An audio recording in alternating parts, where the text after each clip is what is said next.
असली दौलत होती क्या है? क्या वो पैसा है या कुछ और? तो कहानी शुरू होती है एक आदमी से, एक ऐसा आदमी जिसे पूरा गांव सिर्फ एक, जी हाँ, सिर्फ एक ही चीज के लिए जानता था। अब सवाल यह है कि वो चीज थी क्या?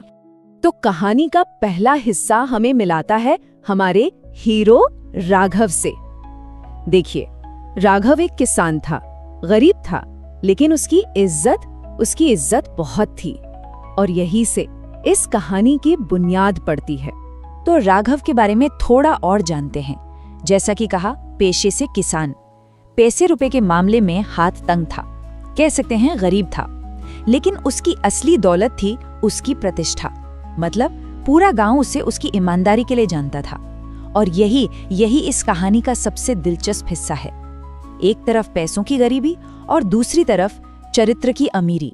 अब आगे बढ़ने से पहले 1 मिनट के लिए ईमानदारी शब्द पर गौर करते हैं।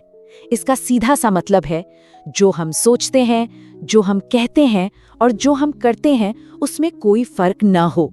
एक तरह की अंदरूनी सच्चाई। और यही राघव का असली खजाना था। एक ऐसा खजाना जो जमीन से निकलने वाले किसी भी खजाने से कहीं ज्यादा बड़ा साबित होने वाला था। और फिर कहानी में आता है एक मोड़। एक बहुत ही आम सा दिन था। राघव अपने खेत में काम कर रहा था, रोज की तरह।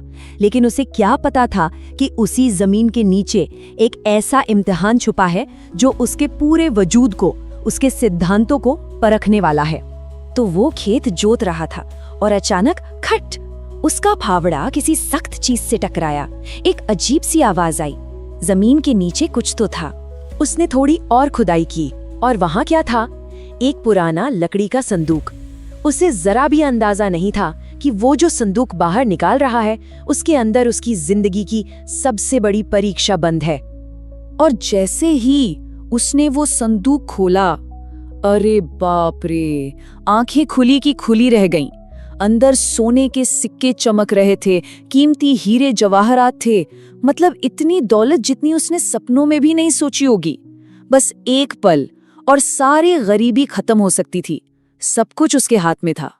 और बस उसी पल राघव एक ऐसे मोड़ पर आ खड़ा हुआ जहां एक तरफ किस्मत थी और दूसरी तरफ उसका चरित्र।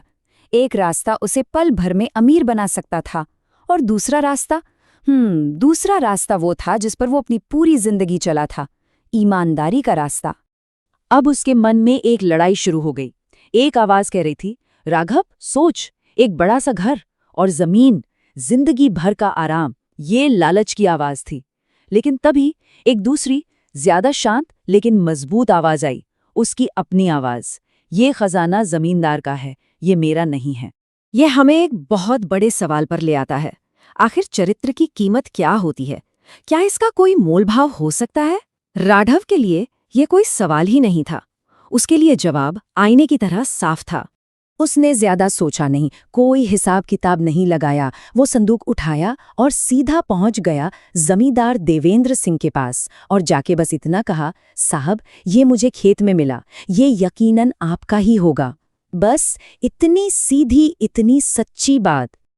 अब यहां से कहानी एक और दिलचस्प मोड़ लेती है और ये हमें सिखाती है कि ईमानदारी सिर्फ एक अच्छी आदत नहीं है, ये एक तरह का इन्वेस्टमेंट है जिसका फायदा तब मिलता है जब उसकी उम्मीद भी नहीं होती। जमींदार देवेंद्र सिंह वो हैरान रह गए, पर हैरान होने से ज्यादा वो प्रभावित हुए। उन्होंने राघव में वो चीज देखी जो बहुत कम लोगों में होती है, दौलत को ठुकराकर अपने उसूलों पर टिके रहने की हिम्मत। और उनके मुंह से निकला, जो इंसान दौलत से ज्यादा ईमानदारी को चुनता है, वो तो सोने से भी कहीं ज्यादा कीमती है।